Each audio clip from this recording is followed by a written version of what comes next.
My son's wife always saw me as some clueless old man who couldn't grasp a thing. She would slip into my bedroom late at night, thinking I was fast asleep, digging through my belongings in search of anything worthwhile.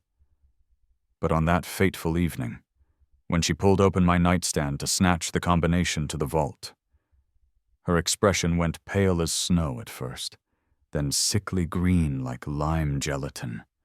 What met her eyes that night altered her existence permanently. And there I lay, grinning silently in the shadows. Before we go further, kindly subscribe to our feed and share your location in the notes below. My spoon halted mid-air as Michael's words sliced into our calm supper chat. So, Robert, that vault in the attic, what sort of mechanism secures it? Sarah almost sputtered her lemonade. Michael? Why on earth ask that? Yet Michael's gaze remained locked on mine, expectant. A hint of something aggressive lurked in his look, making my throat constrict. I placed my spoon down deliberately, stalling for a moment. Just wondering about household protection, he pressed on, his rehearsed grin widening. You understand? With the recent burglaries around here. What burglaries? I inquired. I'd resided in this community for 20 years. The biggest thrill we'd experienced was Mrs. Thompson's dog trapped in a bush a few weeks back. Michael dismissed it with a wave. Oh, you might not catch wind of them. They hush it up to prevent alarm. He leaned in, arms resting on my supper table. But a fellow your age, dwelling solo in a place this large, surely has robust safeguards. Sarah fidgeted uneasily. Dad's forever been vigilant about securing everything. True enough, but what about coverage? Michael's tone grew pushier. I mean, heaven forbid if anything befell you. Sarah would require knowledge of where all the essentials are stored, right? The space suddenly seemed tighter. I observed Michael's features, noticing how his eyes widened faintly at the mention of my possible passing, how his digits tapped the surface when I delayed my reply. I've got it all sorted, I responded at last. Sarah knows the necessary details. But does she know about the code? The query lingered like haze. Sarah glanced between us, puzzlement furrowing her forehead. What code? She questioned. Michael's grin broadened. The one in your dad's bedside table, the one that... How do you know about any code in my quarters? The words escaped harsher than planned. For a brief instant, Michael's facade cracked. I glimpsed something icy and scheming cross his visage before the worried in-law mask reappeared. I was hunting for pain relievers last week when my migraine was brutal, he explained slickly. Sarah suggested checking your washroom shelf, but I mistakenly tugged the wrong compartment first. Apologies. Didn't intend to breach your space. Sarah bobbed her head swiftly. I recall that migraine. You were truly in agony, but I recollected that afternoon as well. Michael had lingered upstairs for almost 45 minutes, alleging digestive issues post-meal, ample time for more than a haphazard hunt for relief. The painkillers are in the cabinet, I murmured. Always have been. Michael's chin tensed subtly. Must have been delirious from the ache. The dialogue dragged afterward, but Michael kept looping back. Inquiries about my finances, who held spare keys to the residence, my everyday patterns. Each probe felt like probes testing for frailty. When the meal concluded at last, Sarah sprang up to gather the dishes. I'll manage the tidying this evening. Dad, you prepared the food. I don't object, I stated, already piling plates. It was my custom, my method of digesting the day's occurrences. This night, I particularly craved the soothing cycle of scrubbing and wiping. Come along, dear, Michael urged Sarah, his palm already on her arm. Allow your dad tend to his cooking area. We ought to catch some shut-eye. They vanished upstairs, and I heard their chamber door shut. But as I cleaned the supperware, I replayed Michael's probes endlessly, the way he knew of a code he shouldn't have, the offhand reference to my demise and Sarah's legacy. My palms moved mechanically, clean, rinse, dry, while my thoughts listed every warning sign I'd overlooked during the past 4 weeks. Michael's job-loss tale that never fully aligned. His persistent curiosity in my monetary status. The manner he examined my home as if committing blueprints to memory. I completed the final cup and draped the cloth on its peg. The cooking space shone beneath the ceiling lamps, returned to impeccable arrangement. But something core had altered this night. The dwelling felt transformed now. Not more secure, but vulnerable. Upstairs, I detected subdued voices through the partitions. Then quiet. Time to uncover what further shocks awaited in my own abode. The initial detail I spotted ascending the steps was my chamber door. It stood ajar by perhaps 3 inches. A sliver of shadow visible. I paused on the upper landing, clutching the rail. That entrance had been sealed when I descended for supper. I invariably secured it, a practice from 45 years of solitary living, interrupted only lately by my daughter's stay in the home, but Sarah and Michael occupied the spare room along the corridor. No cause for anyone to enter my private area. I lingered there for 40 seconds, attentive. No noise from the spare chamber. No stirring anywhere above. Merely the usual creaks of an aged dwelling, and my pulse echoing in my ears. I nudged the door wide gradually. Anticipating a squeak, it remained silent. The pivots were lubricated well, noiseless. But entering my sanctum felt like stepping into a violation site. All appeared ordinary initially. The mattress remained neat, edges crisp and exact. My spectacles rested on the side table where I'd placed them. The light fixture held its usual tilt. But my vision, honed by years of orderly existence, detected the inconsistencies right away. The wardrobe entrance gaped open by precisely 5 inches.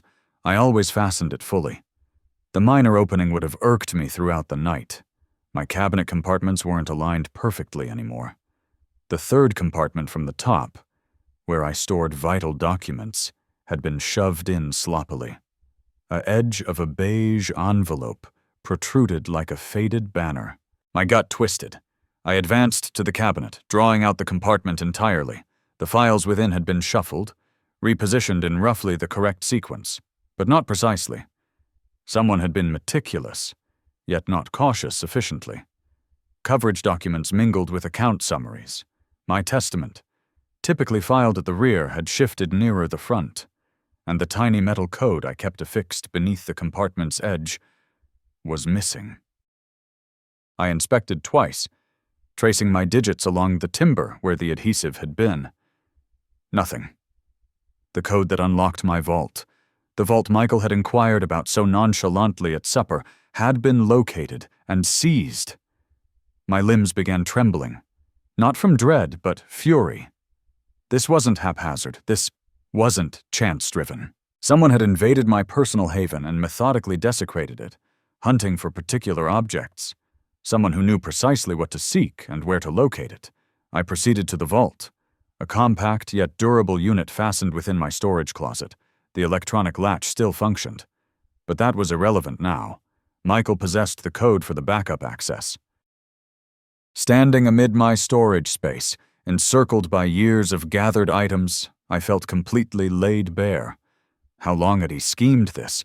How often had he intruded while Sarah and I were below, inventorying my possessions like merchandise in a shop? The infringement extended beyond pilfering. This was intimate, personal. Someone had handled my confidential files, viewed my fiscal records, managed items intended solely for me. The meticulous barriers I'd erected around my existence had been breached with exacting accuracy. But Michael had committed one vital error. He'd presumed I wouldn't detect, that I was merely another unaware elderly gentleman, too credulous and weary to heed particulars. He was mistaken. I sealed the cabinet compartment meticulously, leaving all as I'd discovered it. If Michael believed he operated covertly, I required him to maintain that illusion. Let him assume his trespass remained unnoticed. Let him advance with whatever scheme he brewed, because now I comprehended what I confronted. This wasn't regarding joblessness or fleeting monetary strain. This was about larceny, deliberate. Measured larceny by someone who'd invested weeks analyzing my habits and weaknesses, someone who slumbered along the corridor with my daughter. I extinguished the chamber light and commenced preparing for rest, proceeding through my standard evening ritual. But each motion felt altered now, enacted for an unseen observer. Was Michael eavesdropping? Did he realize I'd uncovered his probe as I drew back the linens? One notion solidified in my thoughts. Tomorrow, I would commence collecting proof. Tonight, I would remain alert and strategize. But first, I needed to grasp precisely what I opposed. Rest eluded me. I reclined in bed, gazing at the overhead, my mind looping through the night's disclosures. Every minor noise heightened my tension. The structure settling, breeze amid the branches outside, the subtle buzz of the cooler 2 levels below. At 11:30 p.m., per my bedside timer, I heard activity below. Gentle footfalls traversed the family room floor, not Sarah's delicate tread, something weightier, more intentional. Michael. I stayed utterly motionless, regulating my respiration, listening as the sounds shifted toward the front of the residence. Then, scarcely audible through the aged-dwelling's slim floors, I heard his tone. "Yeah, it's me. All are out cold." A telephone discussion. Michael was conducting a call at midnight, murmuring in whispers he thought unheard. I lifted myself in bed cautiously, avoiding any mattress groan. The wooden flooring chilled my bare soles as I edged nearer to the air vent, linking my chamber to the family room beneath. Occasionally sound carried via the vintage ducts unexpectedly. The old guy's certainly wealthy. Michael's voice rose clearer now. I located account summaries, asset collections, the entire package. We're discussing major funds here. My veins iced. We're discussing... He wasn't solo. Tomorrow evening, Michael proceeded. Sarah's attending her reading group session. She attends every Wednesday, 7 to 9. Provides us ideal opportunity. I seized my device from the side table, palms quivering as I launched the audio capture program. Whatever followed, I required documentation. I already possess the vault code, Michael stated. Snatched it earlier today during their meal. The old dupe stores all vital stuff there. Currency, gems, likely additional fiscal data. The scoundrel. I activated capture just as his tone grew livelier, more assured. Look, I realize you're concerned about the schedule, hun, but my betting obligations won't vanish. Those fellows aren't precisely tolerant. If you catch my drift, this must occur now, betting obligations. That clarified all. The urgency, the strategic method, the readiness to betray my daughter's faith. Michael wasn't merely a chance thief. He was a cornered individual pressured by his own folly. Robert's just some isolated elderly widower. Michael's voice bore a scoff now, probably thankful for the companionship. He has no clue what's approaching. Heck, he was quizzing me on household protection at supper tonight, virtually supplied the data I required. Anger surged in my torso, scorching and overwhelming. The nonchalant rejection in his tone, the way he diminished me to a cliché, a simple target. But I compelled myself to remain silent, to continue capturing. The elegance is he'll never doubt kin, even if he notices something absent. Sarah will persuade him he simply lost it. You know how seniors become about their recollection. Seniors? I was 68, not 98. My recollection was keen enough to recall every syllable of this exchange. Believe me, by Friday, we'll be free. I'll inform Sarah we received an employment proposal in another region. Something pressing. We'll vanish before the old guy realizes what struck him." Michael paused briefly, attending to whoever spoke on the line. Then he chuckled, a noise that chilled my flesh. "Yeah. Well, perhaps he should have been more cautious about who he welcomed into his home." Life teaching. Correct. The discussion ended. I heard Michael shifting below for another moment, likely inspecting latches or panes. Then his steps on the stairs, careful and hushed. I swiftly halted the capture and tucked my device beneath my cushion. The chamber door remained slightly open from his prior probe. I hadn't risked adjusting it and exposing my awareness. Through the slit, I observed his outline pass in the passage. The spare room door opened and closed gently. For a considerable time afterward, I lay in the obscurity, absorbing what I'd learned. Michael had betting obligations grave enough to involve perilous individuals. He had a partner. He intended to pilfer from me tomorrow night during Sarah's reading group, and he planned to flee right after, dragging my daughter into whatever chaos he'd fashioned. The desecration of my chamber abruptly seemed minor against this grander treachery. Michael wasn't just pilfering from me. He was employing Sarah as camouflage, manipulating her affection and belief to orchestrate his offense. But he'd committed a grave blunder. He'd assumed I was defenseless, oblivious, just another soft mark. He had no notion that I'd spent 35 years as a coverage detective before retiring, or that I'd handled numerous desperate folks attempting to outwit the framework. Michael wanted to engage in games with an elderly man. Fine, let's see how clever he truly was. Lying there in the dark, with Michael's recorded admission on my device, I found myself reflecting on how this all began. 4 weeks ago, when Sarah's frantic call disrupted my serene Wednesday morning, I'd been perusing the journal, coffee cooling beside me when my phone sounded. Sarah's name on the display always brought a smile, but her tone that day was altered, strained, terrified. "Dad, I know it's early," but she'd hesitated, and I could sense her fighting tears. "Michael lost his position last month. We've been coping, but we're lagging on the loan." "And how far lagging?" I'd asked promptly, already grabbing my ledger. 4 months. "Dad, I loathe to request, but could we perhaps reside with you temporarily? Just until Michael secures something fresh." The solace in her voice when I agreed had been heart-wrenching. My young woman, 34 years old and too proud to seek aid until desperate. Of course. She could return home. Of course, I'd assist. But even then, something gnawed at me about Michael's circumstance. He'd labored for the same firm for 10 years. Sarah had mentioned solid performance evaluations. The reductions had been abrupt, unforeseen. Yet, when I'd sought particulars from Sarah, her responses were vague. Michael managed the finances, she clarified. He was overseeing the employment hunt. She relied on him to resolve it. I should have probed deeper, should have posed more queries. 4 days later, they'd arrived with a moving van and excessive crates for a short-term visit.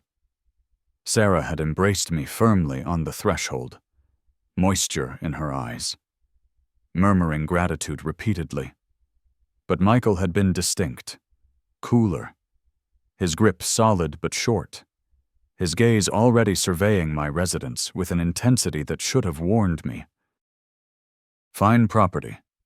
Robert," he'd remarked, strolling through my family room like evaluating it. "Must be valued highly in current conditions." At the moment, I'd attributed it to ordinary interest. Now, I recognized he'd been estimating, assessing, plotting. During their initial week, I'd endeavored to make them at ease, cleared area in the spare storage, modified my patterns to fit 3 instead of 1. Sarah had adapted smoothly. She knew the residents, knew my customs, but Michael had posed endless queries about my community patrol timetable, about which residents were present daytime, about my banking practices, my purchasing habits, whether I kept funds in the home. All entirely harmless questions from someone adjusting to a new arrangement, except they weren't harmless whatsoever. I recalled the morning he'd proposed to transport me to the financial institution. "Save you the journey," he'd said. "I need to revise my address with benefits anyway." But at the institution, he'd loitered near the service window, observing as I deposited, posed casual queries about my account varieties, my secure box, warnings I'd disregarded because I desired to trust my daughter's spouse, because Sarah adored him, and I adored Sarah. The betting should have been evident. 2. Michael's phone rang incessantly, calls he always accepted privately. Stepping outdoors or into another space, he'd claimed they were prospective employers, connection contacts. But I'd noted how his demeanor shifted post-calls, the strain in his posture, the way he'd stride afterward.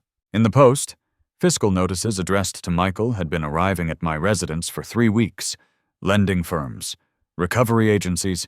I'd presumed they were merely updating his location after his position loss.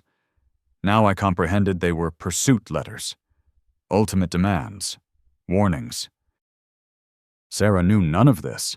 She trusted Michael utterly, accepted his accounts without question. When he said he was handling their finances, she believed him. When he said the employment market was challenging, but he had leads, she backed him. She had no idea her spouse was sinking in betting debt, had no hint that her childhood home was being scouted like an objective. My trusting, affectionate daughter was being utilized as the ideal shield for theft. The idea brought me back to the current instant, to my dim chamber and the burden of Michael's recorded confession on my device. In 14 hours, he planned to rob me. In 40 hours, he planned to vanish with Sarah, pulling her into his network of obligation and deceit. But he'd made one disastrous misjudgment. He'd assumed I was just an isolated old man, thankful for company and simple to deceive. I wasn't isolated, I was vigilant, I was perceptive, and I had 35 years of experience dealing with people who thought they were smarter than everyone else. Michael wanted to steal from me tomorrow night. Fine, let him attempt. But he was about to learn that some old men fight back.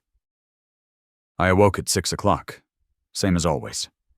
The recording on my device felt like proof of a bad dream, but the marker confirmed otherwise. 12:30 a.m. Michael's voice distinct as daylight, scheming to pilfer from me tonight. Below.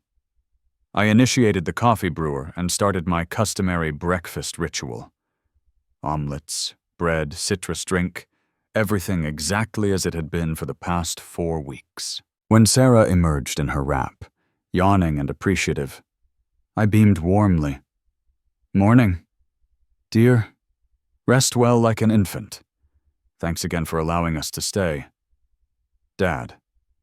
Michael appeared 25 minutes later, locks still moist from bathing. He appeared refreshed, self-assured, a man with a strategy. "Lovely dawn," he declared, settling into his seat. "What's on everyone's agenda today?" I placed his coffee down cautiously. "Oh, the routine. Might handle some tasks later." Michael's gaze sharpened mildly. "What sort of tasks?" "Just miscellaneous. Supply shop? Perhaps the financial institution?" I observed his response. A small twitch near his right eye. "Nothing thrilling." "The financial institution?" Michael inclined forward. "All fine monetarily." Sarah chuckled. Dad's always been wary about verifying his accounts personally. "Old patterns."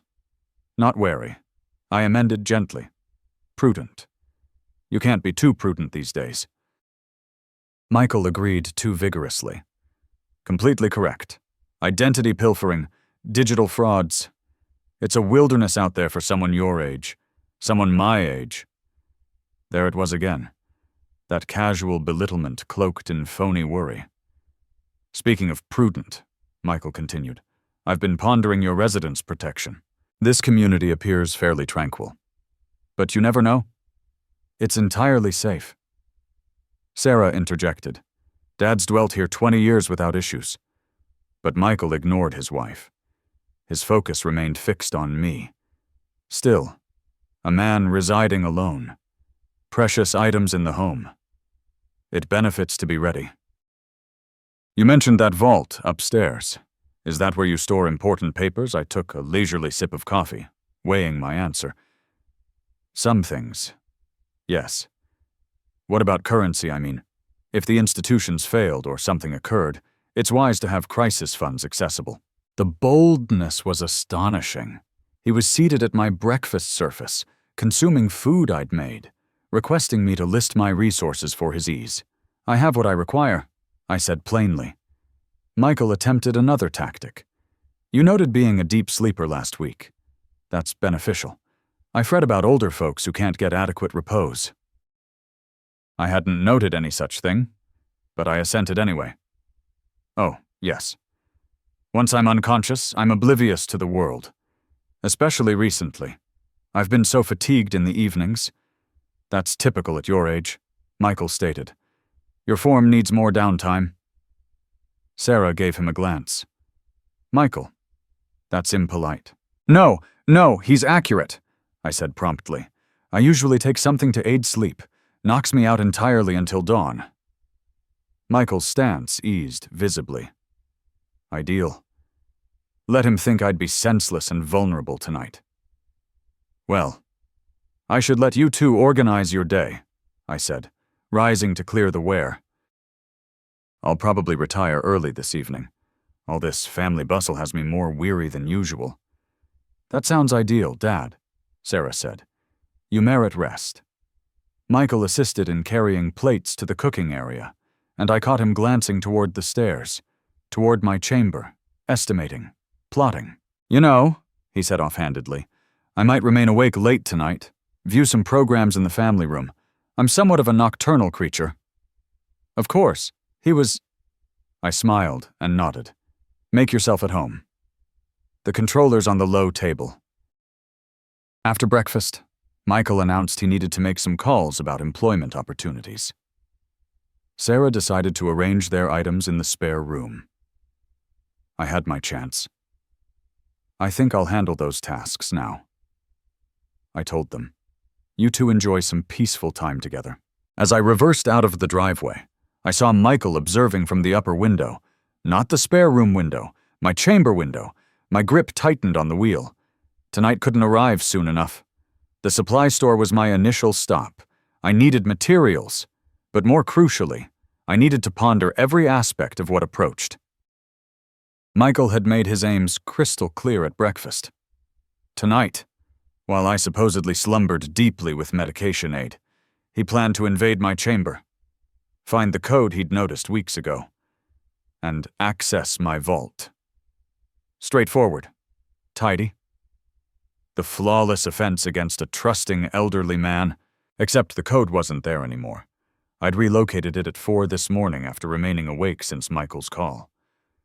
The small metal code now rested securely in my cooking junk compartment, buried under elastic bands and fasteners. Michael could scour my chamber cabinet until his digits ached. He'd discover nothing. But that wasn't sufficient. I wanted him apprehended in the act, shamed, revealed for precisely what he was. I wanted proof so evident that even Sarah couldn't refute her husband's real character. In the supply store's celebration aisle, I found what I required. A compact party popper. The type for surprise events. Spring-activated, designed to create utmost disorder with minimal effort. Ideal? I also selected a sack of superfine shimmer, the sort that adheres to everything and never fully removes. Platinum and bronze. Because if Michael wanted to be a pilferer, he should appear the role. Back home, I found the residence vacant, a message from Sarah on the cooking counter. Gone provision shopping with Michael. Back by 3 p. Love you. Perfect timing. I had 4 hours. In my lower workshop, I carefully disassembled the party popper. The system was elegantly basic. A spring-driven plunger that would activate under enough force. I substituted the harmless paper bits with my shimmer blend, adding just sufficient to cover someone thoroughly without harm. The challenging part was adjustment. I needed the gadget to trigger when Michael opened my cabinet compartment and reached inside, but not from casual touch. After several trials with a wooden utensil, I found the proper sensitivity. Placement demanded accuracy. I positioned the altered popper inside my cabinet compartment, aligning it so the activator would engage when someone reached toward the rear, exactly where the code had been concealed. To anyone glancing in, it would appear like normal compartment contents, a few aged photos, some fasteners, assorted items. But reach in with intent, search with purpose and surprise. I tested the arrangement 4 times, using a measure to mimic Michael's searching motion. Each test activated flawlessly, sending a cloud of shimmer exactly where an intruder's face and hands would be. The gadget reset easily, prepared for its actual show. Next came the code placement deception. I placed a fake code in plain view near the front of the compartment, an old baggage code that resembled enough to fool someone rushed. Michael would spot it immediately, reach for it confidently, and trigger my surprise. The beauty was in the mindset. Michael expected stealth, silence, triumph. He'd allocated for a swift, quiet theft. He hadn't planned for a shimmer blast that would mark him as clearly as a color pack marks bank pilferers. By 2:45 p.m., everything was set. The compartment looked innocent and standard. The trap was primed and waiting. Michael would enter my chamber tonight, expecting a helpless victim. Instead, he'd find 24-carat retribution. I heard vehicle doors closing in the driveway, Sarah and Michael returning from their outing, probably feeling household and ordinary. Michael had no idea his crime scene had become a snare. I closed the cabinet compartment softly and headed below to welcome them, donning my best paternal smile. Tonight was going to be very intriguing. I need to dash out for a brief task, I declared after midday meal. Won't be lengthy. Sarah looked up from stowing provisions. Need assistance with anything? Dad, just collecting something at the tech outlet. You two unwind. You've done enough purchasing for one day. Michael hardly glanced from his device, but I caught the spark of curiosity in his eyes. The old man handling tasks alone, leaving the residents unguarded, probably affirming his mental chart of my pattern. The electronics clerk was a supportive young fellow named Alex, who didn't flinch when I explained I wanted a monitoring device for my chamber. Lot of intrusions in your zone? He asked.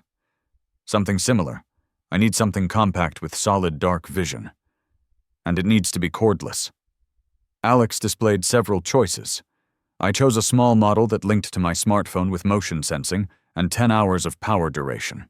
The device was tinier than a card deck and included magnetic attachment options. You'll want to test the positioning, Alex advised.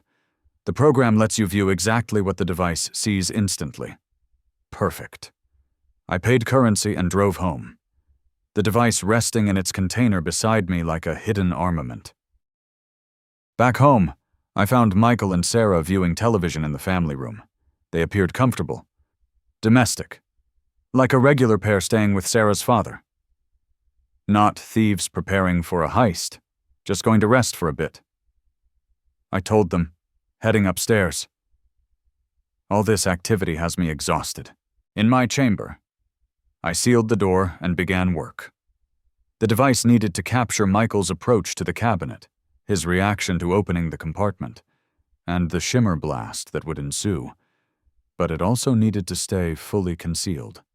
I tested several spots using the smartphone program. On top of my shelf, the perspective was off. Behind my light, too evident. Finally, I found the ideal location. Nestled among volumes on my side table, angled to capture both the cabinet and the room's center. The magnetic holder secured perfectly, and the device's dark casing blended with the book backs. Unless someone was specifically hunting for surveillance gear, it was invisible. I spent 25 minutes fine-tuning the angle via the program, ensuring best coverage. The motion detection was sensitive enough to start when someone entered the space, but not so that normal settling or external noise would cause false captures. Power duration was essential. The device needed to endure from now until Michael acted, potentially 10 to 12 hours. I switched it to motion-triggered mode to save energy, then tested the dark vision by extinguishing the lights. The infrared picture was crystal sharp. Michael's face would be perfectly visible when he activated my trap. I also tested the capture function, ensuring the sound was clear enough to catch any words Michael might utter during his offense, if he said anything damning. And desperate people often mutter to themselves. I'd have that proof, too. The setup was graceful in its simplicity. Michael would enter my room expecting darkness and quiet.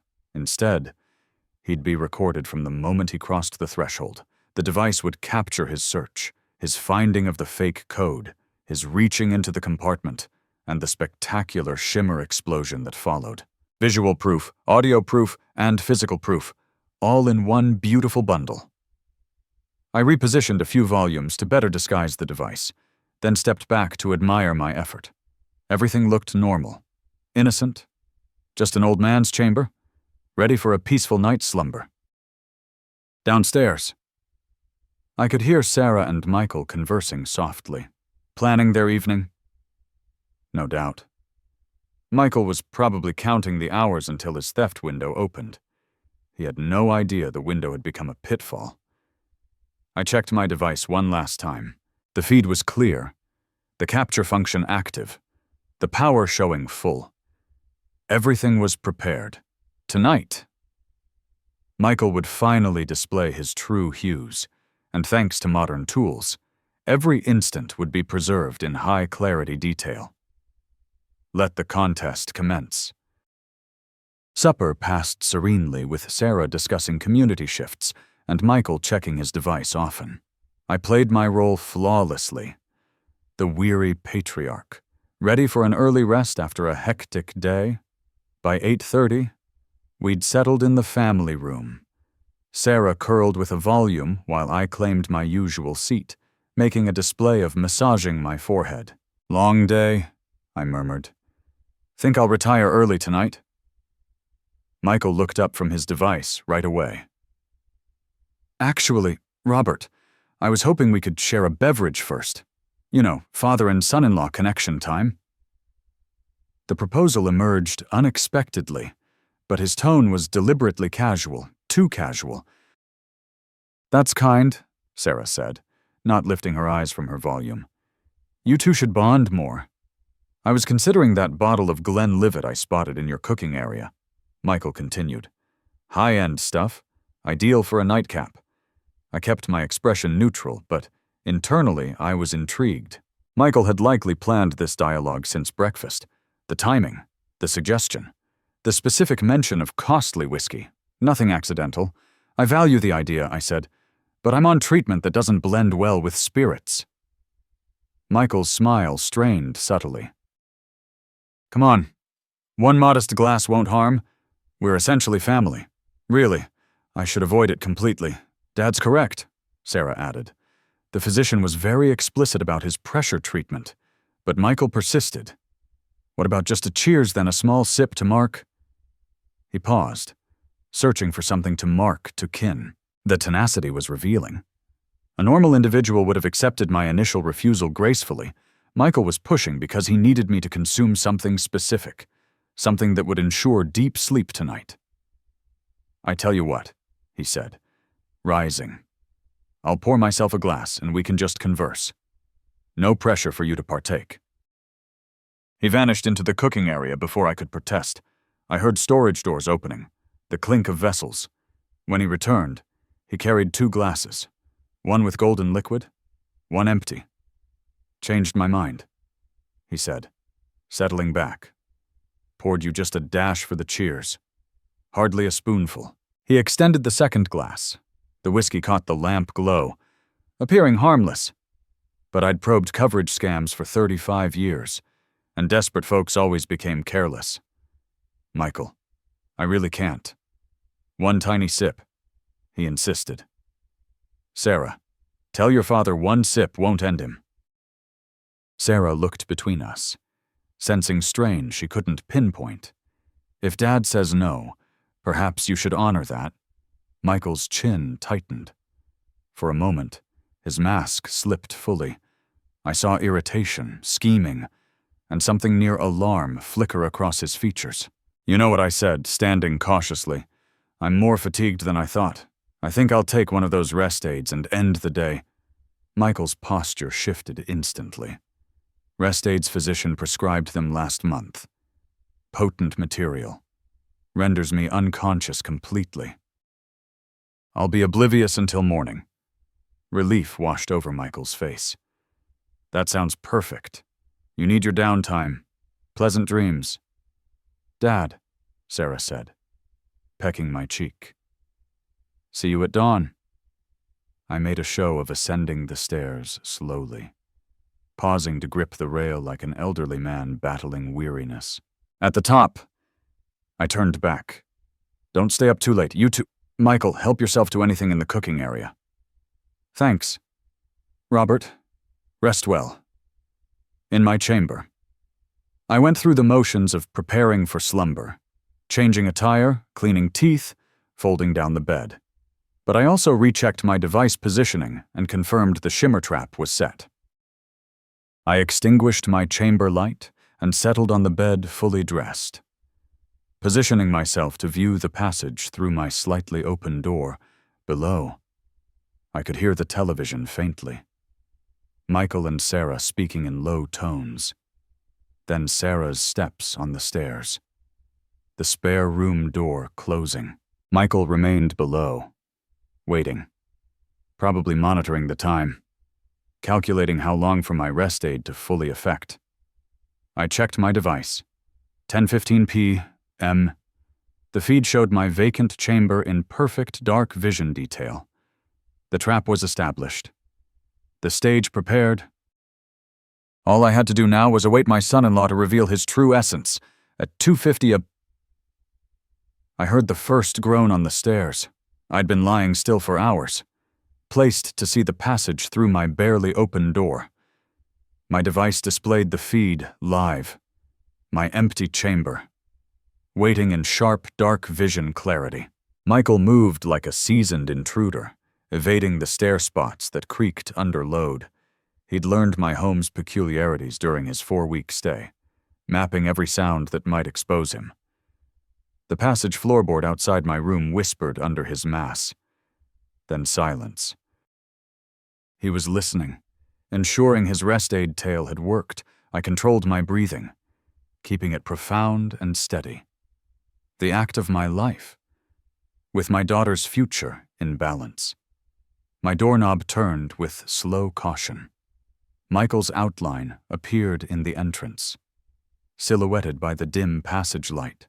He stood immobile for 40 seconds, watching my supposedly sedated form. Satisfied I was deeply under, he slipped in. Michael advanced with hunter-like assurance now, believing himself unseen and invincible. His dark garb made him almost invisible, but I tracked his progress by sound and shifting shadows. He approached my cabinet with the certainty of a man who'd planned each move. 4 weeks of scouting had taught him exactly where to find what he sought, the code that would unlock my vault, my safety, my savings. I watched him station himself directly before the cabinet. His hands reached for the third compartment, the one holding my hidden code and his grand surprise. The compartment slid open smoothly, for a fraction. Michael's stance radiated victory. He'd located his goal, reached inside boldly, fingers seeking the metal code that would resolve his woes. Then my party bomb detonated. Boom, the sound was splendid, like a festivity gadget mixed with a tiny blast. Platinum and bronze shimmer erupted in a glorious mist, coating Michael from crown to toe in sparkling bits. The blast echoed through the residence like joyful shots. Michael staggered rearward, swearing fiercely as shimmer settled in his locks, on his attire, across his stunned face. He looked like he'd been assaulted by a hobby shop blast, turned into a mobile light show. "What the heck?" he gasped, brushing wildly at the shimmer that clung everywhere. I enacted my awakening with award-worthy precision, sitting up with startled bewilderment. What on earth I called reaching for my side lamp. What was that racket light flooded the space, revealing Michael in all his shimmering splendor. He stood frozen beside my cabinet, covered entirely in festive bits, holding the fake code I'd placed as lure. "Michael!" I blinked with staged confusion. "What are you doing in my chamber?" He opened his mouth, closed it, opened it again. Shimmer fell from his hair like holiday flakes. I heard a sound. He stammered, thought someone might be intruding. Intruding. I glanced around my room with apparent puzzlement, and you ended up sparkling. Michael looked down at himself, finally grasping the full extent of his change. He resembled a discarded holiday bauble, platinum and bronze shimmer adhering to every surface. "There was some kind of snare," he said feebly. "Snare?" I tilted my head innocently. "In my chamber?" From along the corridor came the sound of feet hitting the floor. Sarah, roused by the blast, was coming to check. Michael's eyes widened with fear. "How do you explain being covered in hobby supplies while robbing your father-in-law at 3 a.m.? Robert, what's occurring?" Sarah's voice carried concern and growing alertness. Michael opened his mouth desperately, but no credible explanation emerged. He was caught literally shimmer-handed in the act of betraying our kin. I permitted myself the tiniest grin as footsteps neared along the passage. Justice, it turned out, was beautifully sparkly. "Dad, are you all right?" Sarah appeared in the entrance, securing her wrap belt with quick, anxious motions. Then she halted, absorbing the scene. Me sitting up in bed, apparently baffled and worried. Michael standing beside my open cabinet compartment, covered from head to foot in glittering bits like he'd been immersed in a hobby store. What in the world? Sarah's voice caught. "Michael, why do you look like a holiday decoration?" Michael's mouth opened and closed without sound. Shimmer drifted from his hair with each shift, settling on my chamber rug like festive flakes. "There was a noise," he said finally, his voice tense. "I came to check on your father at 3 a.m. Sarah's tone sharpened. "And you ended up covered in what? Is that shimmer? Some kind of protection gadget?" Michael said quickly, brushing frantically at his sparkling clothes. "It activated when I opened the compartment." Sarah's eyes moved from Michael to the open cabinet compartment, then to me. "Dad? Do you have protection gadgets in your furniture?" I maintained my look of elderly confusion. "Not that I know of, dear." I was sound asleep until that blast woke me. "Then why were you in his cabinet compartment?" Sarah's voice carried a new sharpness I'd never heard. Protective, distrustful. Michael's tail began crumbling live. "I was looking for something to help you rest. You were tossing, and I thought Robert might have extra rest aids." "Rest aids?" Sarah's brows lifted in his bedroom cabinet. I thought maybe. Michael gestured weakly at the compartment, sending more shimmer to the floor. "Michael," I said softly. "My treatments are in the washroom shelf. They always have been." The quiet that followed felt laden with meanings. Sarah looked between us, her expression shifting from confusion to something firmer. "So, let me grasp this," she said slowly. "You left our bed at 3 a.m. entered my father's chamber while he slept, and opened his private cabinet compartment. Looking for medicine you knew wasn't there. It's not like that. Then what is it like? Sarah's voice rose slightly because from where I stand, it looks like my husband was rummaging through my father's personal items in the dead of night. Michael's desperation grew more apparent. Sarah, you must understand. I was just trying to assist. Assist with what exactly? I interjected mildly. What were you hoping to find in that compartment? Michael's eyes darted between us. The question hung like a charge. He swallowed hard. I was confused, disoriented. I thought I heard someone intruding. Sarah repeated flatly. So, you decided to search my father's bedroom furniture I wasn't searching. Then what do you call opening his cabinet compartment? Michael's shimmer-covered hands clenched. Why are you questioning me like this? I'm your husband. The defensive wrath in his voice seemed to strike Sarah like a blow. She stepped back, and I saw something alter in her look. The last bits of trust starting to shatter. You're right, she said quietly. You are my husband, which is why I'm asking you to explain why you're in my father's chamber at 3 a.m., covered in craft supplies with your hand in his private compartment. Michael looked trapped, cornered by his own unbelievable accounts. Shimmer continued to fall from his attire like proof of his guilt. I can clarify everything, he said desperately. Then please do. Sarah crossed her arms. Because right now I'm very puzzled about what my husband was doing here. I watched my daughter's face and saw the exact moment her protective drives shifted from Michael to me. The moment she began to see the situation not as a mix-up but as a threat to her father, Michael must have seen it too, because his next words emerged edged with panic. Sarah, you have to trust me. But trust, once fractured by shimmer and falsehoods, isn't easily mended. Sarah's eyes stayed on Michael, and I could see her mental gears turning, processing, examining, drawing conclusions her heart resisted. Michael, she said slowly, I need you to tell me the truth right now.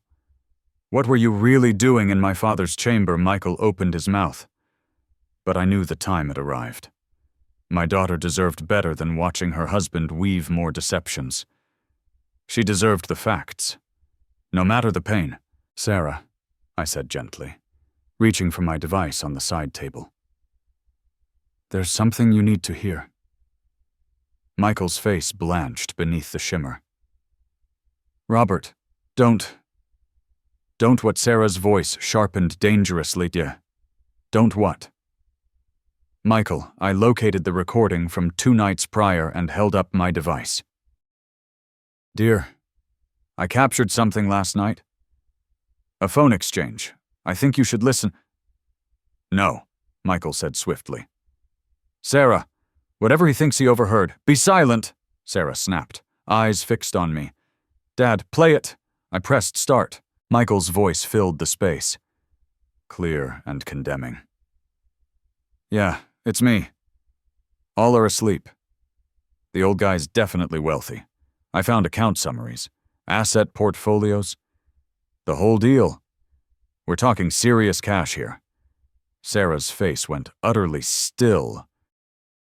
Her eyes widened as she heard her husband's voice discussing my finances with an unknown. Tomorrow night. Sarah's going to her reading group. She goes every Wednesday, 7 to 9, gives us perfect timing. Stop it, Michael said desperately. Sarah, I can explain. Shut up.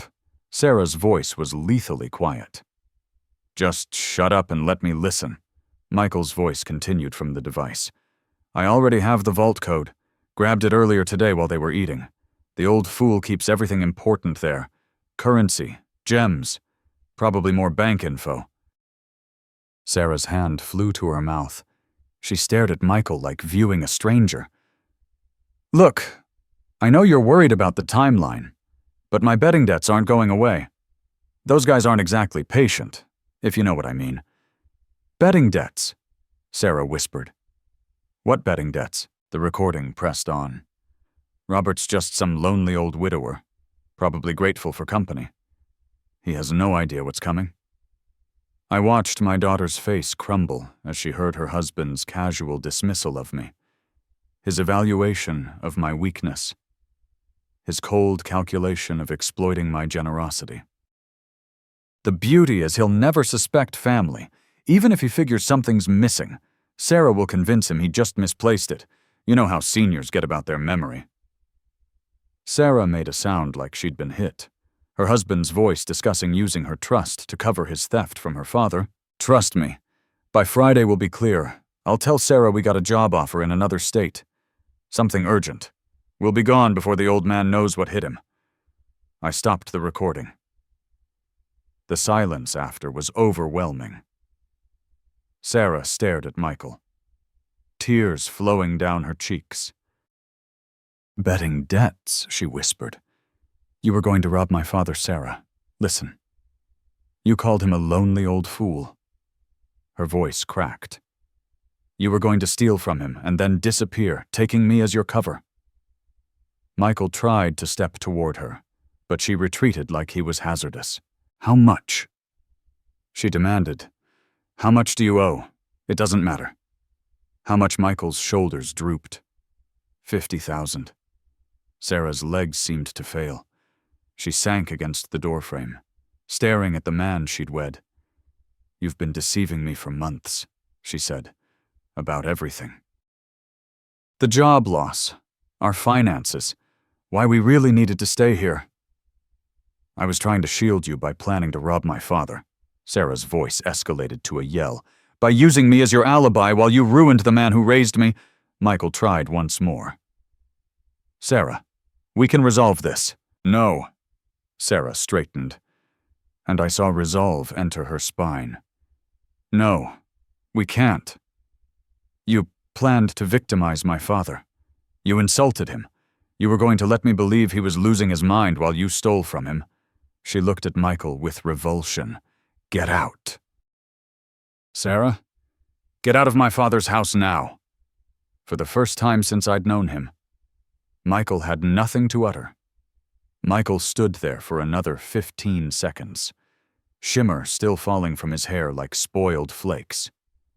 Then something in Sarah's look, pure defensive rage, finally convinced him his union was finished. This isn't over, he said, his voice turning nasty. Half of all we own is mine. I'll claim my portion. You mean half of our debt? Sarah's voice was frigid. Because that's all we have. Michael. Debt. Betting debt I knew nothing about. I'll contest you legally. With what fun Sarah stepped nearer, and I was proud she stood firm. You just admitted owing 50,000 to dangerous people. What exactly will you contest with Michael's confidence collapsed? He glared at me with near hatred. This is your fault, old man. You turned her against me. No, Sarah said resolutely. You did that yourself. When you chose to scheme a robbery instead of seeking help. When you insulted my father. When you lied to me for months. Michael tried one last frantic tactic. Sarah, we're wed. We took oaths. You shattered those oaths when you planned a felony against my kin. Sarah pointed to the door. Gather your things and leave now. I watched Michael realize his scheme was truly done. No more manipulation, no more deceptions, no more victim role. Sarah had heard his own words damn him. He departed the space without another word, trailing shimmer through my home like evidence. We could hear him in the spare room hurling attire into bags with bitter force. Sarah sank into my bedside seat, looking drained. Dad, I'm so sorry, she whispered. I brought him into your home. I endangered you. Dear, you couldn't have known. I should have spotted the signs, the calls, the way he inquired about your money. She looked up with tear-filled eyes. How long have you known? Since the night before last. I overheard that call and knew I had to safeguard us both. Sarah managed a faint smile. The shimmer bomb was brilliant. I wanted him caught in the act. Or should I say shimmer-handed. That drew a real laugh, even through her sorrow. Michael reappeared in the entrance with 2 hastily stuffed bags, still sparkling like a beaten festivity item. "Sarah, leave your key on the cooking counter," she said without glancing. "Don't contact me. My attorney will reach yours." Michael opened his mouth to dispute, then realized the uselessness. He walked away, and a minute later, we heard the front door slam. Sarah and I sat quietly for a few moments, listening to Michael's vehicle start and drive into the night. "Can I stay here?" Sarah asked softly. "Just until I sort things." "Dear, this is your home as long as you desire." 4 months later, I was brewing coffee when Sarah came downstairs, dressed for her new position at the local archive. She'd adopted morning rituals with the same orderly precision I'd always respected. "Morning, Dad. Morning, dear. Sleep well, like a child." She poured coffee and sat at the kitchen table. "Any regrets about the great shimmer trap of April?" I chuckled, only that I didn't record his expression when it detonated. Sarah's separation had finalized 3 weeks ago. Michael contested nothing. Hard to argue asset split when facing possible legal charges and $50,000 in betting debt.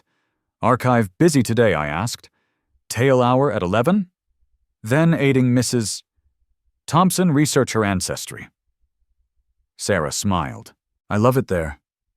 Quiet, serene, full of folks who value volumes." She paused at the door. "Thank you, Dad, for protecting me, for managing everything so gracefully. Thank you for trusting me when it counted most."